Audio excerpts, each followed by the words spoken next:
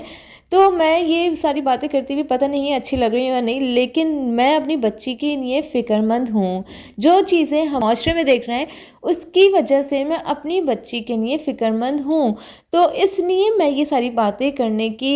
حقدار ہوں، تاکہ لوگوں میں بھی اس چیز کی اویئرنیس آئے کہ آپ لوگ کس وے پہ جا رہے ہیں۔ آپ سوچیں، خوشی یہ ہے کہ میری بچی کا عثمان پبلک اسکول میں نام آ گیا ہے، اور میں اس معاملے میں اس لیے بہت زیادہ خوش ہوں کیونکہ جب میں بہت سارے اسکولس میں گئی تھی اور میں نے وہاں کا انوائرمنٹ دیکھا تو میں بہت زیادہ ڈپریسو مائنڈ سے آئی تھی۔ وہ اس وجہ سے کہ میں نے سوچا اگر میری بچی کا ایسے اسکول میں ایڈمیشن ہو گیا جہاں ڈرم بج رہے ہیں یا جہاں بچے انڈین سانگس پہ ڈانس کر رہے ہیں، وہ بھی ٹیچرز کی سپرویژن میں، تو میری بچی پہ کیا اثر پڑے گا۔ اور جب میری بچی آگے جا کے مجھ سے یہ پوچھے گی کہ مما ہم تو مسلم ہیں تو ہم یہ سب کام کیوں کرتے ہیں، اس وقت میں سوائے نظریں جھکانے کے اس قابل نہیں ہوں گی کہ میں اپنی بچی سے کچھ بھی الفاظ بولوں۔ تو اس بات کی مجھے اتنی زیادہ فکر تھی کہ میں نے اللہ تعالیٰ سے بہت دعا کی کہ اللہ تعالیٰ